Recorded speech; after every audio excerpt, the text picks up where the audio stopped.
वो पुल जब मौत का फरिश्ता आया और वो तैयार था। क्या आप जानते हैं, मौत का वक्त किसी को नहीं मालूम, ना डॉक्टर को, ना आलिम को, ना किसी बड़े इंसान को।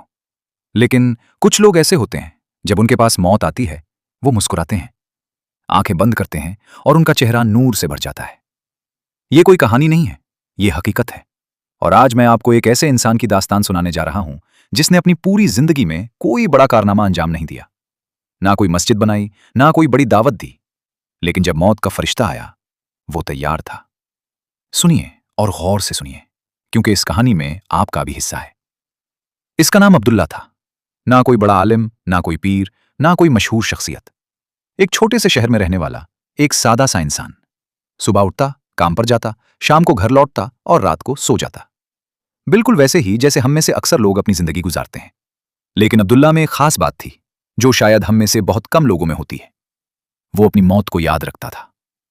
मौत को कसरत से याद करो, क्योंकि वो हर लज्जत को खत्म कर देने वाली है। ये बात उसने किसी किताब से नहीं सीखी थी, ये उसे उसके दादा ने सिखाई थी। एक खामोश रात में जब अंधेरा चारों तरफ फैला हुआ था और वो दोनों बैठे बातें कर रहे थे। दादा ने कहा था, बेटा, जिंदगी में जो भी करो, मौत को कभी मत भूलना। और उस दिन के बाद अब्दुल्ला ने मौत को कभी नहीं भुलाया। लेकिन जिंदगी हमेशा आसान नहीं होती। शादी के सिर्फ 2 साल बाद उसकी बीवी बीमार हो गई। डॉक्टरों ने कहा, इलाज लंबा होगा, खर्च ज्यादा होगा और नतीजा गैर यकीनी है।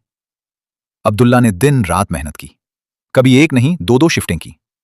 थका हारा घर आता, लेकिन सबसे पहले वुजू करता, फिर नमाज अदा करता और फिर अपनी बीवी के पास बैठ जाता। लोग उसे कहते, अब्दुल्ला इतना संजीदा क्यों रहता है, थोड़ा जिंदगी को एंजॉय भी करो। वो सिर्फ मुस्कुरा देता और आहिस्ता से कहता, वक्त बहुत कम है। लोग समझते थे वो उदास है, लेकिन हकीकत ये थी वो तैयार हो रहा था। हर रात सोने से पहले वो अपने गुनाहों की माफी मांगता। कभी बगैर वुजू के नहीं सोता था, कभी बगैर इस्तिग़फ़ार के नहीं सोता था। साल गुजर गए और एक दिन अल्लाह ने उसकी बीवी को शिफा दे दी, अल्हम्दुलिल्लाह। लेकिन उस आजमाइश ने अब्दुल्ला को बदल दिया था। अब वो जिंदगी को मुख्तलिफ नजर से देखता था। उसे मालूम हो चुका था कि खुशी और गम दोनों आर्जी हैं। इसीलिए वो छोटी छोटी नेकियों का ख्याल रखता था। किसी को देखता मुस्कुरा देता, किसी को जरूरत में देखता मदद कर देता।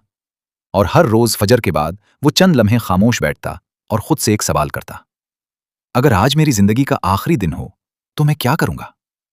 ये एक सवाल उसकी पूरी जिंदगी बदल चुका था। वक्त गुजरता गया और अब्दुल्ला की उम्र 63 साल हो गई। एक रात वो अपने बिस्तर पर लेटा हुआ था। हर तरफ खामोशी थी। अचानक उसे अपने दिल में एक अजीब सा एहसास हुआ, जैसे कोई कह रहा हो, ये रात मुख्तलिफ है। वो फौरन उठा, वुजू किया, 2 रकत नमाज अदा की, फिर अपनी बीवी को जगाया। आहिस्ता से कहा, मुझे तुमसे माफी मांगनी है। बीवी की आंखें भर आईं। दोनों ने एक दूसरे को माफ किया। फिर उसने अपने बच्चों को जगाया। रात के 2 बज रहे थे। सब हैरान थे। अब्दुल्ला ने कहा, मुझे नहीं मालूम कि कल मैं हूं या नहीं, लेकिन एक बात याद रखना, नमाज कभी मत छोड़ना, अपनी मां का ख्याल रखना और एक दूसरे से मोहब्बत करना। बच्चों ने घबरा कर कहा, अब्बा आप ठीक हैं? वो मुस्कुराया और बोला, मैं बिल्कुल ठीक हूं, बस तैयार हूं।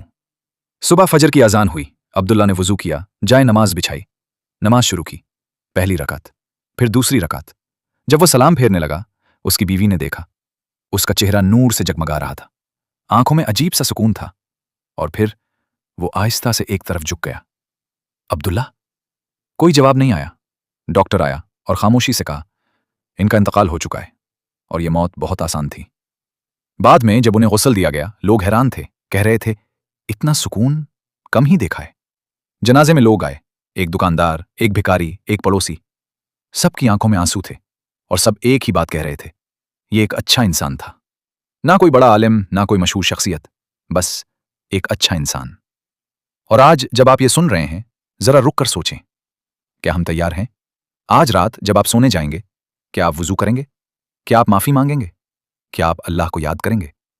अब्दुल्ला कोई खास इंसान नहीं था, वो हम जैसा ही था, लेकिन उसने एक काम किया, उसने मौत को नहीं भुलाया। तो आज सिर्फ एक दुआ करें, या अल्लाह मुझे हुस्न खात्मा अता फरमा, जब मेरी मौत आए तो मुझे तैयार पाए। बस यही दुआ, और शायद यही दुआ आपकी जिंदगी बदल दे। आमीन सुम्मा अमीन या रब्बिल आलमीन।